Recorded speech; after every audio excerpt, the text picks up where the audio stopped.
Many of you know Rosa already, but I'll just introduce her again. Rosa Montero is an award-winning journalist and novelist. She writes for the Spanish newspaper El País, and over the last 4 decades has conducted over 2,000 interviews of important political, artistic, and cultural figures. Her novels, stories, and essays have earned her the reputation of being one of the most important literary figures in contemporary Spain. In many of our classes, we use her novels, the most recent of which, Lágrimas en la lluvia and El peso del corazón, are fascinating science fiction pieces. She has been visiting us at BYU for the last 2 weeks. She has taught a creative writing mini course for the Spanish department and has visited several classes as well. Her latest novel is a detective thriller science fiction titled El peso del corazón, about a female android detective solving crimes in 22nd century Madrid. That by itself is enough to say how great she is. But I want to just say that I have loved reading Rosa's books, but it's far better to have her here in person with us. And I'm very excited for our talk today. When I was in high school, many of us high schoolers read books by Leo Buscaglia. He was sort of a feel-good love guru back in the late 70s, and he wrote motivational books about love.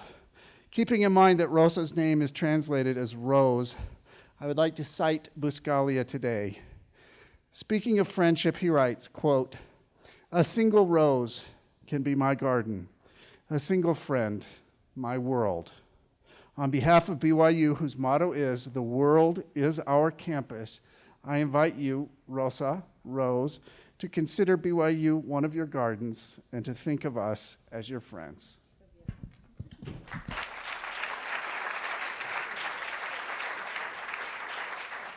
Well, thank you very much, Dale. You are marvelous. First of all, I want to say thanks to a lot of people. I have been 15 days here, and I have been so pleased, so delighted. My gratitude goes first to Professor Pratt, Dale Pratt, who is my fairy godmother. He is wonderful. I have not words for him. I have not words neither to Professor Valerie Hagstrom, that happens to be her wife also. And she is another wonderful person. I'm very grateful to the Hispanic department and to all the professors that has been taking me to lunch and dinner, and I'm going back to Madrid with 2 kilograms more in my, and with a lot of wonderful conversations, really. Thank you very much to all of you, and thank you to my students. It has been a wonderful experience. All of them has been so passionate, and they have written a lot of papers, and well, wonderful. Thank you very much, all my students. I'm gonna dare to talk in English, in my poor English, and this is a very daring thing because I know that you talk every language in the earth, so and you are very fluent and you are very good at that, but well, I'll try to do it. And because I'm not so confident in my English, I usually talk without papers and all that, but today I'm gonna use a bit of reading, a bit of talking, because my English is not so good. I want to do it well, but yeah. Let's begin then. There is a marvelous and old Arabic proverb that goes like that. Never say anything unless it is more beautiful than silence. Note that it doesn't say more useful, but it says more beautiful. By the way, I think that is a very, very sensible advice for a lecturer. I will try to remember it now. I'm going to tell you another Arabic story. It's an old tale. There is a merchant who goes to a city in the market day, and in the gates of the city he finds a beggar, and he gives him 2 copper coins. And then he goes around on his business during the whole day, and when he goes out in the evening, he finds the same beggar, and he asks him, "What have you done with my 2 coins?" And the man replied, I spent 1 coin on bread to have something to live by, and the other one on a rose to have something to live for. So once again, we see beauty as the essential ingredient for human survival. But what is beauty, or what is this beauty? I think that is that beauty that which puts us in touch with the best of ourselves. It is the will to rise above ourselves. It is the desire to know, to understand, and to learn. Now, I am a writer, and of course, I have faith in words. But this doesn't mean that I like to talk in public. I don't like to talk in public at all, actually. In fact, I think that most of us who write in a professional way do so, amongst other things and amongst other reasons, because we hate talking and talking in public. For instance, when I was a child and when I was a teenager, I stammered when I have to talk, and I got so nervous that even in my students' times in the university, I went to the university in the last days, in the last years of Franco's regime, of Franco's dictatorship. And in those times in the university, there were a lot of student meetings, everybody talking and saying things about politics and things like that. And in fact, I had a few things to say, and I wanted to say them, but I couldn't manage to do it because I was so nervous. I never dared to speak up.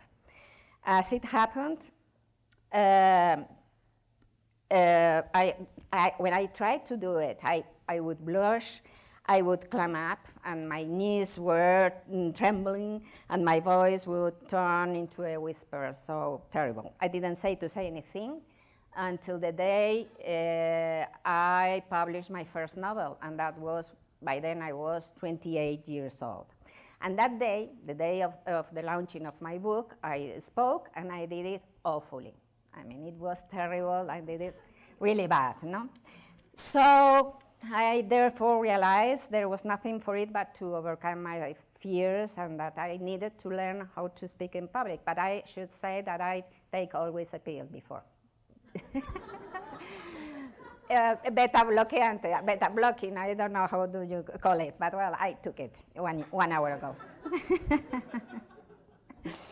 Well, the 2 hardest things that I have done in my life have been, the first one, to stop smoking, because a lot of years ago I was a chain smoker, and then to learn public speaking.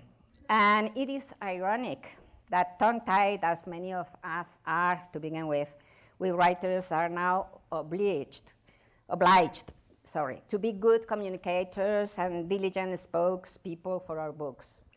We now spend all day talking in public, actually, you know, as I am doing here right now. Today, writing a novel is not enough. You have to know how to market it.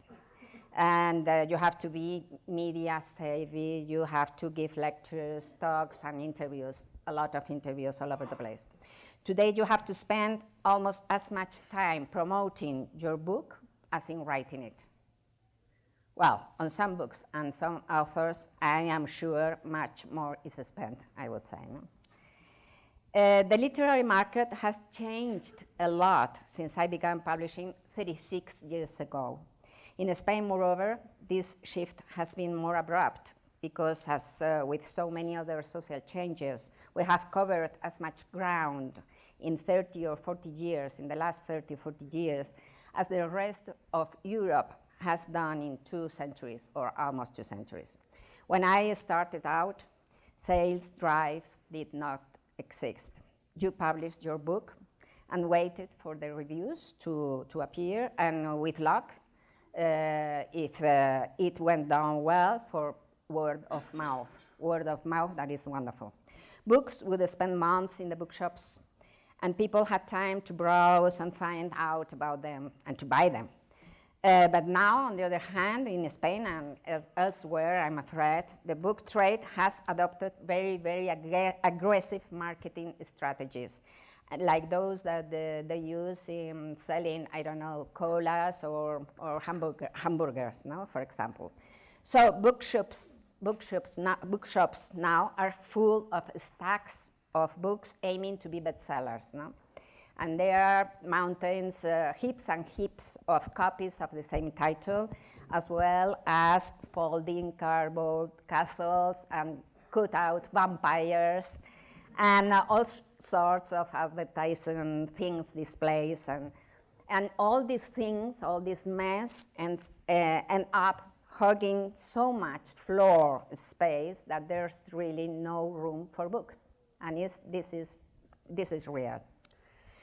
To fight this lack of space and lack of visibility in bookshops, publishers are redoubling media campaigns, and as I said, authors are forced to become more and more like the street vendors hawking their wares, no? Like crying, cheap and cheerful books, no? Buy them while you can, no?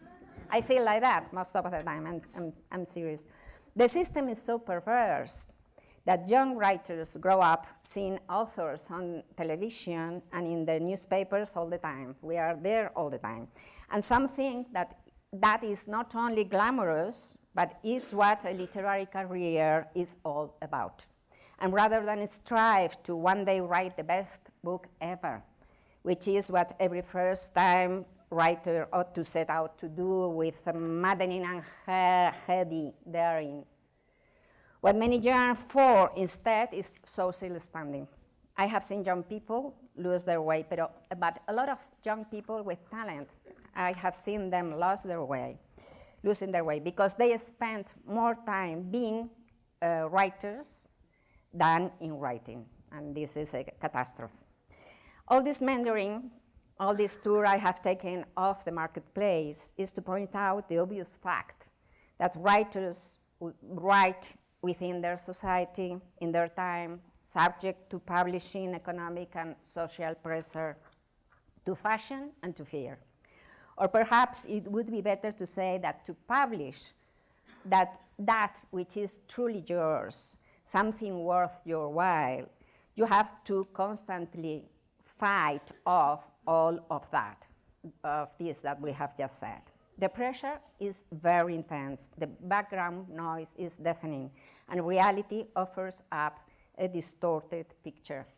My mother, who is marvelous, and she is 94, and she has a mind clear as crystal, I would say, but she uses to phone me all the time, to phone me up in a tizzy, and she says, "Daughter, you have gone to the 7th place in the bestseller list from the 3rd. And then it's a disaster. And I say, Mom, don't do this to me. Don't do this pressure to me. You too, Mom, you too, Brutus. Terrible. It's terrible. Even your mother of 94 years old, you know? Every day you have to cultivate a disciplined mental gymnastics to safeguard your creative intimacy, your freedom. Because writing is, or it should be, a realm of true freedom. And it is not easy to win that true freedom. Is it not easy at all? It is not easy at all. A young author asked one day Hemingway about what to write, and Hemingway answered, "Write the truest thing you know." I think that it was very right on this that he said, write the truest thing you know. And this doesn't mean that you have to write something that you have lived. That doesn't mean that you have to write only biographical stuff or things that you have seen with your own eyes. No, not at all. What Hemingway meant was that he talked about that deep truth which arises by itself when you stop manipulating it with your conscious will, with your eagerness for gratification, with your yearning for success, with your annoying and demanding me, this big me, no? Novels are like humankind's dreams. They give shape to our collective unconscious, and thereby they are born from the author's unconscious, from the same layer of their unconscious as dreams, the same layer. I always say that you don't pick a story to tell, but the story picks you. It's something that imposes itself. There is a whirlwind of constant images spinning inside your head all the time. And within this pile of alternative stories, one day an image suddenly appears, or maybe an idea, which particularly startles you, which moves you so much, that you can't keep it to yourself. And you say, this I have to tell, this I have to share. And in that very same moment, the novel is born. So in the beginning of the long journey that is writing a work of fiction, these two ingredients are always to be found. The little germ of a vision and the need to share it with everybody. Although you write alone, and it's a very lonely work to be a writer, the novel is a communal art form. And the problem is that the truest thing you must allow to spring from your subconscious often turns out to be too elusive. Often you don't manage to get the necessary freedom for it to arise. Often you don't get to hear its faint whisper. Finding your way through your own work from book to book is like hearing bits of a song born on the wind. At times you catch a line of the melody, a whole verse, but at other times the wind blows the other way and you hear absolutely nothing. And then you get writer's block. I have only had it seriously once in my life, but it was bad. It was in 1984. I had been working for more than a year on what should have been my fourth novel. And I had written down more than 100 pages already, but suddenly I lost my way. I threw away the draft, except for 5 or 6 pages, which I published them as a short story entitled La Vida Fácil, The Easy Life, in a book of short stories. But that novel that I threw away will never come back. I stopped feeling for the characters. I couldn't be bothered with their travails, and I went off the whole idea, absolutely. To be able to write a novel, to withstand sitting through the long, drawn-out months or years, I spent 3 years in every novel, more or less. To withstand this long time and this heavy work, you have to have some small spots of light in your head. Small scenes, bright scenes that you want to reach and to tell and to write. In the plot you have imagined for your novel, there must be then a few scenes like islands burning with emotion for you. And it is in longing to reach one of these islands of emotion, in one of these scenes so light and so alive, that you keep on going and keep on going even in the bothering parts of the novel, that they are a lot. They are a lot. Sometimes you go through unbearable boredom for months on your keyboard, but you want to reach these scenes that they are so emotional for you, and you don't even know why they are so emotional, but you want to reach there. And on your struggle, lured like a moth to a flame, until you get to the ending, which for me is the last of these islands of light, a blast of sunshine. Incidentally, every novel has very few of these islands of light, of these wonderful scenes. So maybe 9 or 10 if you are lucky, but you can do even with much less. You can do with 4 or 5 if they are powerful enough for you, if they are touching enough for you, if you feel they are too big to fit inside you, and then you say the famous words to yourself again: this I must tell, this I must tell. These islands, they are the truest thing you know. no? That Hemingway said. What happened when I got the block in 1984 was that the fairground lights went out. The story I was telling stopped being, when, as I said, the truest thing for me. The hunger, the trembling, and the headiness, all them were gone. It was a real miscarriage, and moreover, so overdue, let's say by 5 metaphorical months, that my literary health was failing. The drought, as Chilean writer Jose Donoso called it, and it was a very good way of calling it, because when you are blocked, you feel really that your head is dry out, absolutely. The drought got me, and for almost 4 years, I couldn't write. And it was bloody hell, because without my writing, I lost touch with life.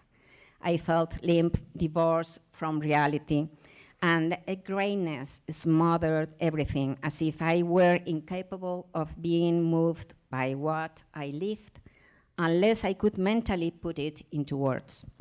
This is what the great poet, Portuguese poet, Fernando Pessoa, may have referred to in his famous lines, and I quote, "The poet is a fake. He fakes so much that he even fakes he is hurting from the heart he really feels." End of the quote. Maybe a writer is someone who is so backward, they are incapable of feeling their own heart if they don't fake or put it into words. Into words that can put things into place, that can console, that can soothe, that can make you aware you are alive. So you write out of necessity. You decide to write novels, which is really an absurd and tiresome thing to do, because you cannot help it. You need to write if you want to feel alive and to bear up to reality. A real writer is one who needs to write, but this doesn't mean that writer is a good one, I should say. I remember some years ago, a lot of years ago, I interviewed Eric Segal, the author of Love Story, for the Spanish newspaper El País. And I had to read first some of his books before the interview, and I thought they were awful, really, really horrible. No? But I found that he was a nice guy. He was a nice guy whose literary drive was real. So Eric Segal was a real writer, but he was a bad real writer. So we need to write, but we also need to read. To read and to write, they are the two sides of the same coin. Every writer I know is first and foremost a reader. We are readers who write. And I truly believe that readers and writers, we are of the same ilk. I am talking about passionate readers, those of us who cannot live without reading. And I'm sure this hall is full of people like that. And what is that ilk that I'm talking about? Well, I believe we are people who, although we may have many friends and we may be social butterflies and we can appear to be witty and good company, but in truth, we are burdened by an inner discomfort, an inability to adapt completely to our surroundings. We don't quite fit in with our families, for instance, or maybe we don't quite fit in with our society or our class or our times. There is a gulf setting us apart from the world, and which we try to bridge with the words that we read. Now then, the question is, why isn't it reading enough for some of us? So we have to write as well. Well, I don't know. Maybe the gulf is wider and we need a longer, a thicker bridge. Why do I write? It's a question I have often asked myself. In a book of mine, La Loca de la Casa, the mad woman in the attic, I tried to answer this question and jot down half a dozen of hypotheses which are complementary rather than contradictory. I shall just name two here in passing. The first is that we novelists maybe we are more conscious of our dissociation. Maybe we are more aware of being misfits than most people. So fiction allows us to keep that schizophrenia under control and meanwhile to keep us within bounds, to prop us up, which is why many of us novelists, we are afraid of falling apart. We fear that we will go to pieces if we stop writing. As the Mexican writer Sergio Pitol said, quote, "A novelist is someone who hears voices, which makes him like a madman." It's a nice quote. I hit upon the other hypothesis in my fondness for reading writers' biographies and diaries after many years of such reading, because I love biographies and diaries.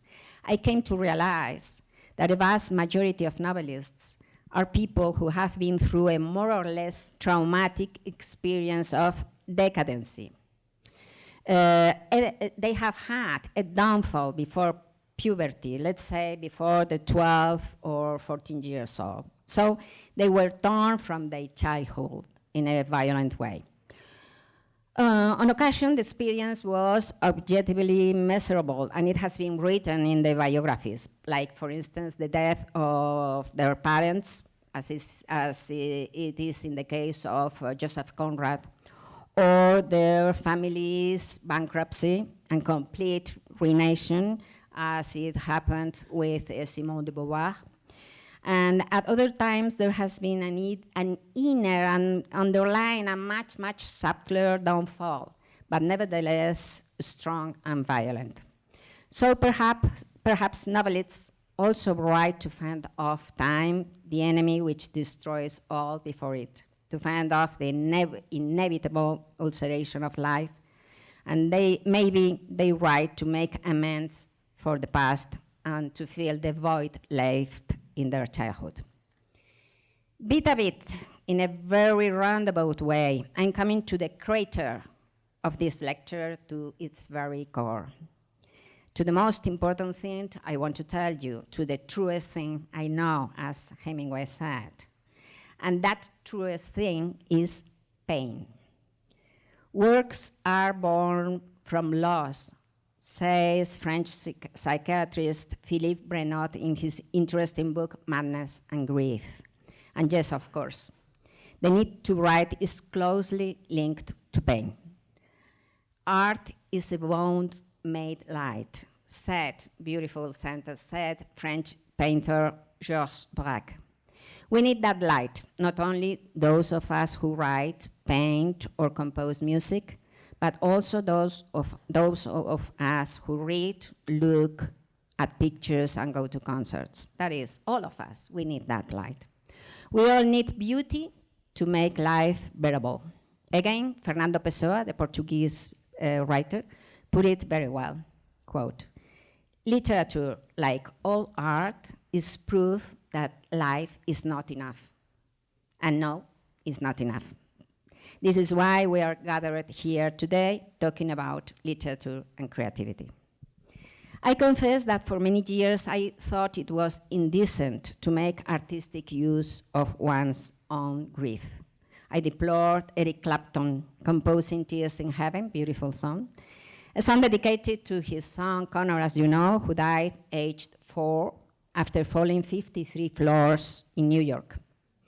And I was unsettled also by Isabel Allende, publishing Paula, an autobiographical novel about her daughter's death. For me, it was as if they were in some way cashing in on grief. Ugly. But then, over time, I have changed my mind. Indeed, I have reached the conclusion that this is something we all do. Although in my novels, I go out of my way to avoid autobiographical matters, symbolically, I am always licking my deepest wounds also. True grief is ineffable. It strikes us deaf and dumb. It is beyond all description and all consolation. True grief is a whale that is too big to be harpooned. Nonetheless, and in spite of that, we writers strive to put words into nothingness. We throw words like someone throwing stones into a radioactive pit until it is sealed. I know now that I write in order to try and lend evil and pain a meaning which in reality I know they don't have.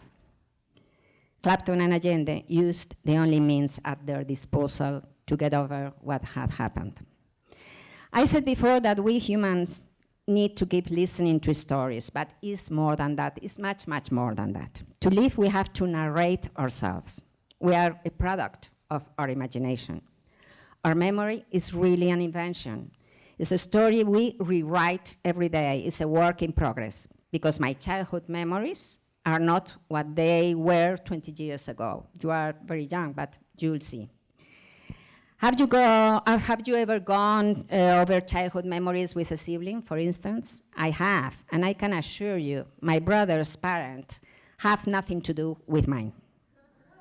And neither does the house in which we both lived, my brother and I. They are two very different stories because we have each rebuilt them differently according to our needs. And if our memory is an invention, then our identity is also a tale because it is based on memory. And without that imagination, which completes and reveals our past and which lends a semblance of meaning to life chaos, it gives a semblance of meaning to the chaos of our lives, existence would be maddening and unbearable, all sound and fury, as Shakespeare said. How much we need storytelling? How much? A lot. We are, above all, words which yearn to find meaning. We are a story built up over time. In July 2011, the WHO, that is the World Health Organization, issued a report on depression undertaken in collaboration with 20 institutes all over the world. Research was conducted amongst 89,000 people across 18 countries, so the sample was huge, very huge. It's a very interesting work that compares all sorts of factors, for instance, I don't know, class, sex, and age, culture, income, everything. But I'm talking about it now because something very special, and it is that they found out that being separate or divorced heightens the risk of suffering acute depression in 12 countries, that is in 2/3 of the sample. Whereas being a widow or a widower has much less impact almost everywhere. It was almost with no impact on depression, on the risk of suffering depression. I found that incredible, flabbergasting. I'm a widow. No, I couldn't believe that. I said, this has to be wrong, no? But if it is not wrong, that probably is not, because it is a very, very well done survey, what does it imply? That separate people or divorcees feel like failures? That if your spouse dies while they are still your spouse, you can make a myth of them in your head, make them eternal, deem them with success, ex-success? The question is, what is missing from divorcees for them to be more depressed than widows? Not the loved one, certainly, but a convincing and well-rounded story, a consoling story that gives them meaning. Yes, it all boils down to storytelling, of how we tell our own stories. Learning to live is done through words. All of us humans are novelists, and this is why I am redundant, because furthermore, I write for a living. How could we live without storytelling? There will always be fiction. It will always exist, one way or another. As long as pain exists, writers and readers will exist. Despite the din of the market, despite crisis, economical crisis or piracy or whatever. Would we do with our troubles and our anxieties if we had no books or stories to count on? Creativity is just that, an alchemist's attempt to turn suffering into beauty. Art in general and literature in particular are powerful weapons against evil and pain. Novels do not overcome them because they are invincible, but they console us in our shock. Firstly, because they join us to the rest of humanity. Literature makes us belong to the whole, and in the whole, individual pain seems too hard, a little less. But furthermore, the spell works because when suffering breaks our backs, art manages to turn that dirty, horrible suffering into something beautiful.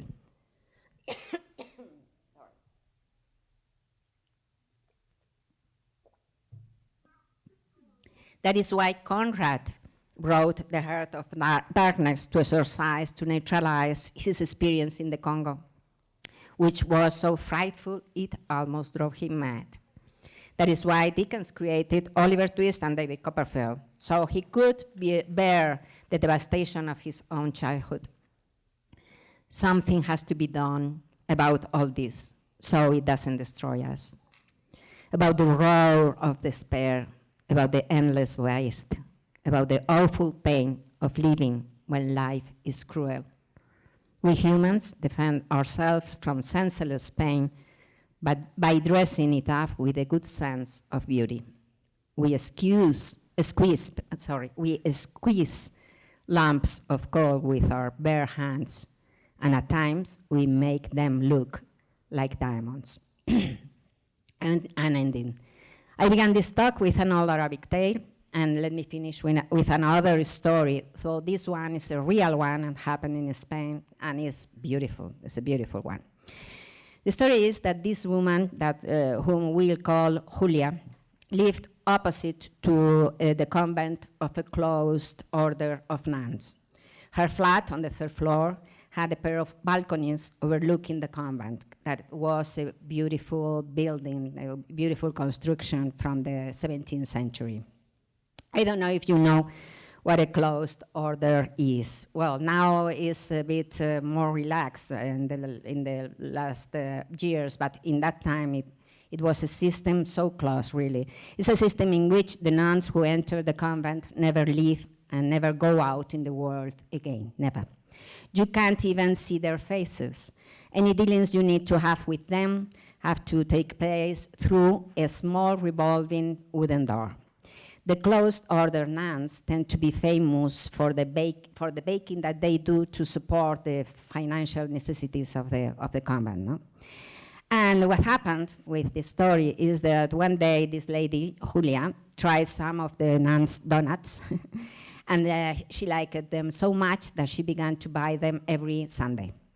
And the regularity of her visits meant that she built up a certain friendship with the sister doorkeeper, whom, of course, she had never seen because they talked through the revolving wooden door. And one day, knowing Julia, the rigors of the closed order, Julia told the sister that she lived just right opposite, on the third floor, the flat with the balconies overlooking the convent, and that if she ever needed anything from the outside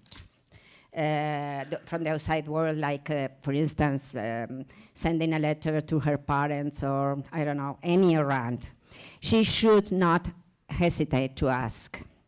The nun thanked her and left it at that. A year passed, then 3, then 30. One afternoon, Julia was alone in her home when there was a knock at the door. She opened it and found herself face to face with a very old and wrinkled nun. And the nun said, "I am the sister doorkeeper," with a very familiar voice. "Years ago, you offered to help me if I needed anything from the outside world, and now I do." Of course, said Julia. "What can I do for you?" And the nun said, "I would like to ask if I could look out from your balcony." Surprised, Julia showed the old woman in and led her along the corridor and into the living room, and then went out onto the balcony with her. The two of them stayed there for a long time in silence, looking at the convent. And at last, the nun said, "It is beautiful, isn't it?" And Julia answered, "Yes, very beautiful."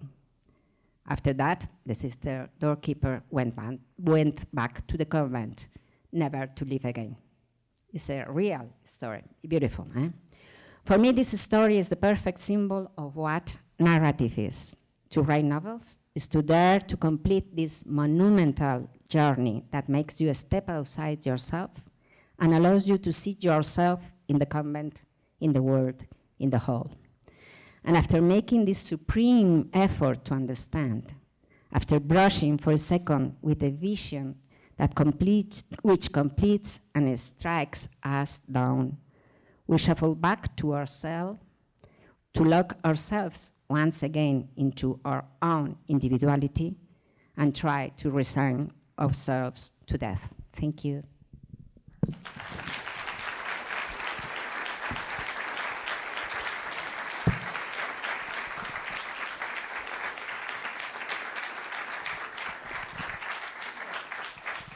Thank you.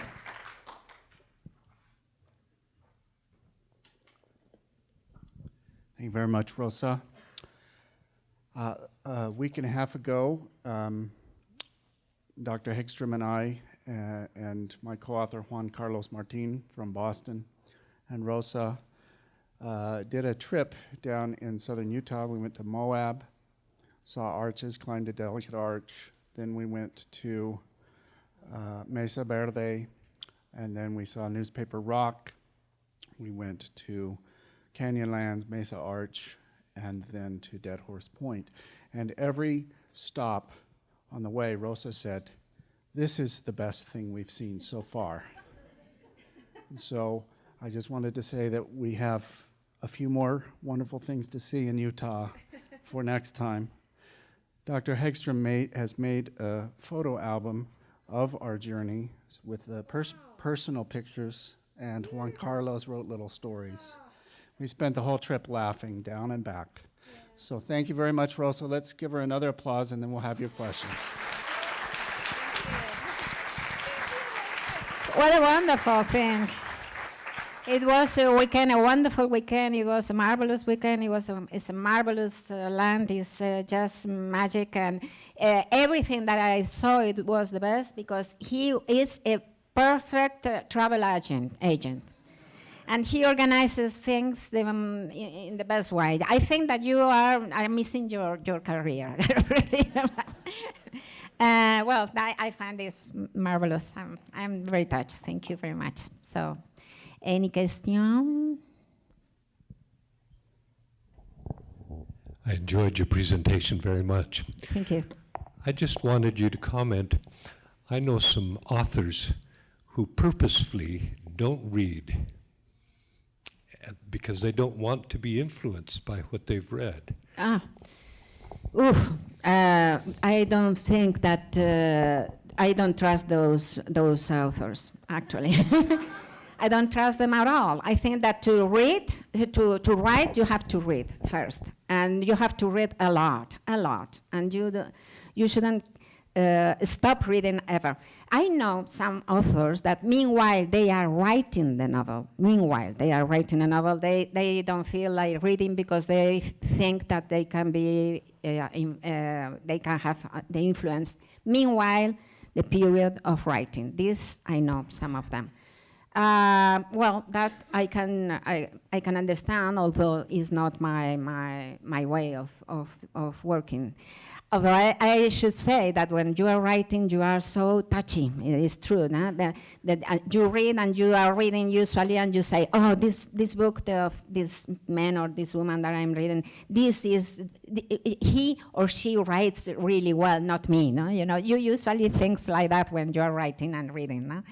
But an author that doesn't read ever is not an author.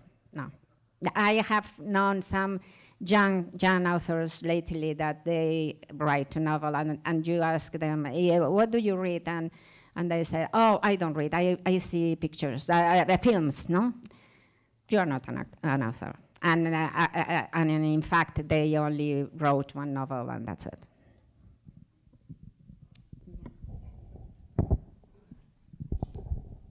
Rosa, thank you so much for your words today. This question isn't very well formulated in my own mind, but when you say that writing is an attempt, an effort to see the world from a different perspective, it still is your own perspective, isn't that true? Mm-hmm. Absolutely. To what extent can writing allow you to escape your own perspective of the world? No, it's a very good question. It's not the perspective, but it's you escape of your own death. Maybe it's better to say that. Meanwhile, you're writing, you are eternal. What I meant is to see you, as I said in the story of the nun, you have to see yourself in the convent. Is to escape of your small life, to unite with the rest of the world, and to be able to see yourself in the whole of the world. And this is the effort that you have to do. You have to escape from the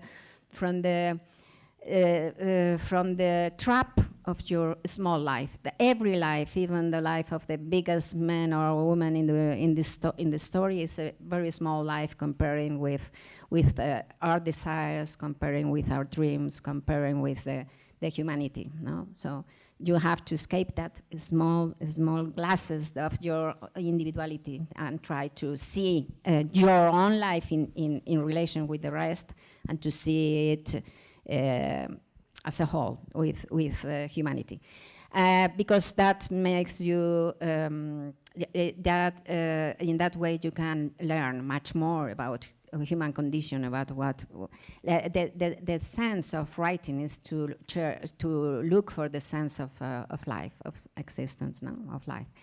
But you're right. Every writer, what he wants or she wants is to translate the world, translate the reality in a voice that is, in a language, in a voice that is his or her home.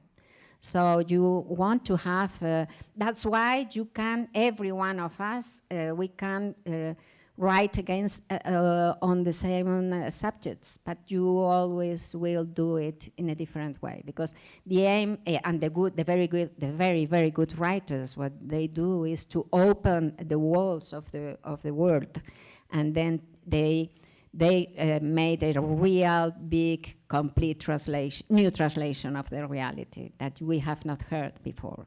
So, of course, that there is always this contradiction between the way in which your perspective, as you said, your creative perspective, you try to find a creative perspective that is only yours, and that is new, as much new as you can.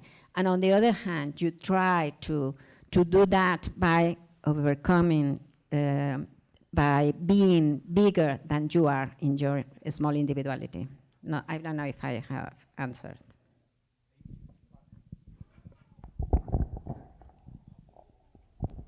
Right, so a major theme of what I got out today is that you have to write down your griefs. And that's, I guess, kind of a big motivation for a lot of writers.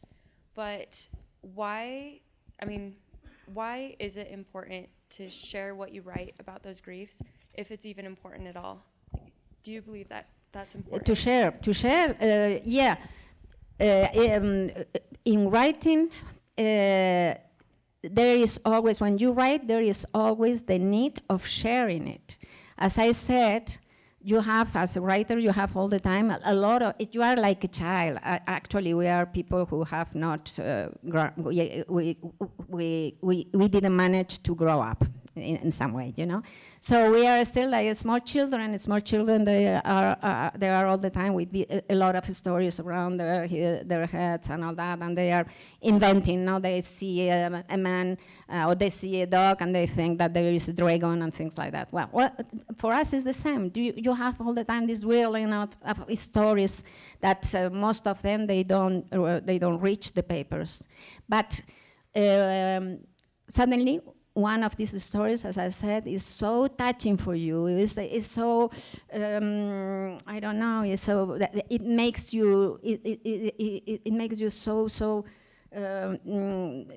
You feel such a big emotion about this story. This image, this scene this idea that suddenly appears in your head. That even if you don't understand why this image is so emotional for you, you feel this urge to share it, to explain it, to tell it to someone. So this is very nice. This is beautiful because since the beginning of a novel, there is this need of sharing it with the other. And if you don't have readers, history of literature is full of writers who has lost their readers who has have a big failure. Like for instance, Herman Melville. Moby Dick now is a classic, but when he was published, he only sold I think 12 copies or something like that, and everybody hated the novel. And so, well, this is a catastrophe. This is a great pain. Actually, Melville lived 40 years after that, and he didn't write almost anything after that, and he became almost half crazy. He beat her wife, and he had a hell of a life because of that. Because he lost the readers, then he lost his voice. But if you are talking of a pain and sharing it, like I have not written ever in all my life a diary, for instance, ever. So I think that to write a pain that you have and to write it down in a diary could be very, very healing, and maybe to share, and certainly to share a pain with a friend, even without writing it, is very healing. It's very healing. In the moments of pain, we need people that we love to share our pain. But what I'm talking about is not this healing, this superficial healing, this individual healing. I'm talking of a pain, a deeper pain. A writer should go very deep inside himself or herself. A writer should should blur, as I said, his individuality and try to go down and down inside himself or herself, because in the bottom, very deep inside of everyone, we are all of us. Every one of us is inside me. Every one of us is inside you and you and you. And so if you reach that layer that is so deep inside you, you can begin to talk things that they are universals. And you begin to talk about the universal pain. For instance, I have my last novel, that is a science fiction novel that I presented here on Friday, 2 weeks ago. But the former book, it was a book called La ridícula idea de no volver a verte, the preposterous idea of not seeing you again. And well, it talks about life, but it talks also about death of something that you love, and it talks about Marie Curie and the diary that Marie Curie wrote when her husband died in an accident, Pierre Curie. And then I wrote this book, and my husband died also 5.5 years ago.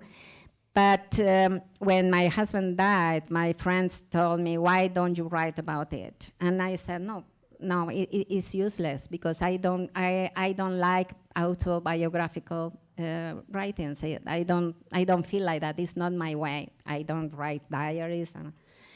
And then 20 years after the death of my husband, I found these diaries of death of Marie Curie. And I wrote a book talking about losing someone that you love and all that. And I could, by then, talk about death of something that you love, and even the death of my husband, because by then I have already made the first part of the mourning. And then by then I was deep enough inside me to talk about the death of my husband but not talking about that, but trying to talk about the death of everyone, you know, the death of the husband of everyone or the wife of everyone.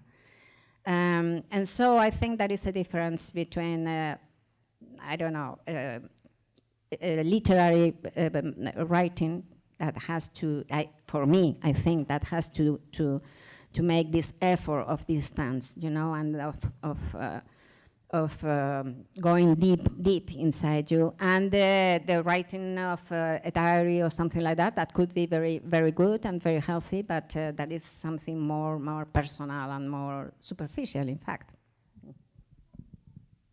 It's difficult for me to explain in English. I hope that I'm getting clear. I'm explaining myself. Thank you so much. Thank you.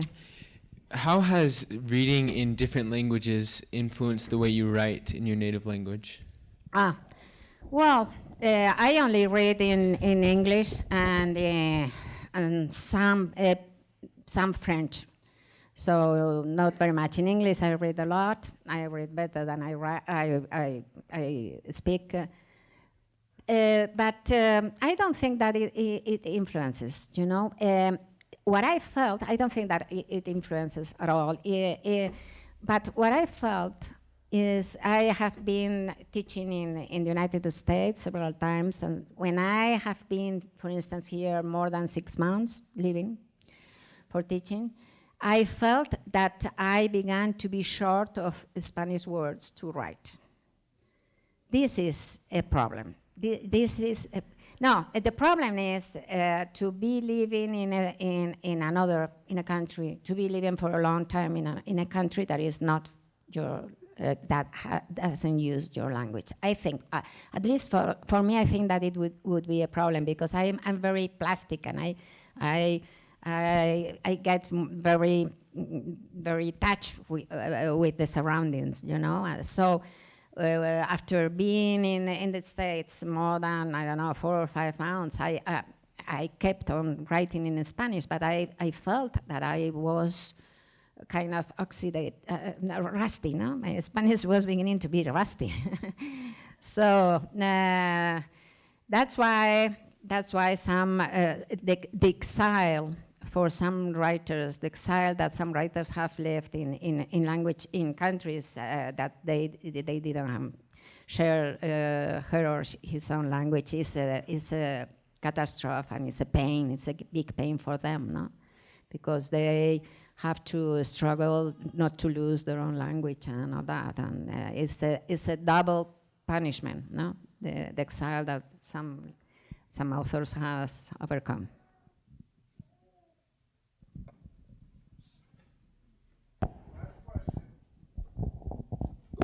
Listening to you talk about your writing, I was curious as to how you actually approach writing a novel. You mentioned that you start with an idea and that it takes you a couple years, but how does that process actually work?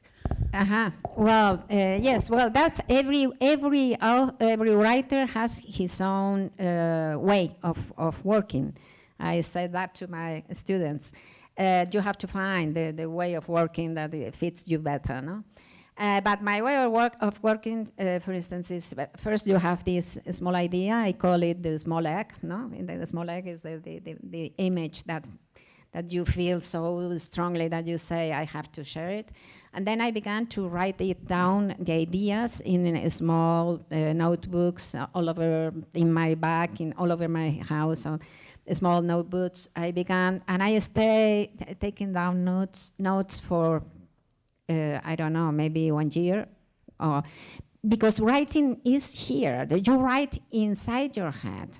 To reach to when you arrive to the page or to the screen of the computer, you have done a lot of writing already. Writing is inside the head, first of all. And then I began to develop this story, and it's like it's very organic. From this first image, it begins to grow like a small tree. You know, the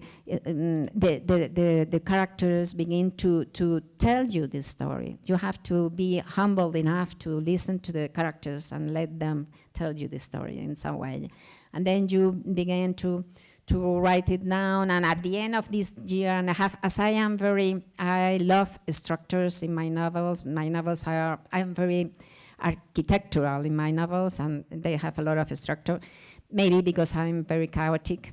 And then at the end of this year, I began, when I know almost the whole novel, I began to do, how can I say, maps of the novel in big cardboards, real maps of the novels and of the ingredients of the novels and of the chapters of the novels, and then big cardboards like that. And at the end of that, I know that the novel is going to have 46 chapters. I know that what is going to happen in every chapter, and in that very same moment, I sit down in the computer and I began to write another 1 year or a year and a half. And at the end of this second part, the novel, in fact, will have 63 chapters instead of 47, and one of the characters will die in the third chapter. he shouldn't have died in the beginning, because it's always is something alive. It's a creature that is alive, the novel, and keeps on changing and moving every time till the end. And this is the amusing, this is a wonderful part of it. If not, it would be very, very boring, at least for me. No?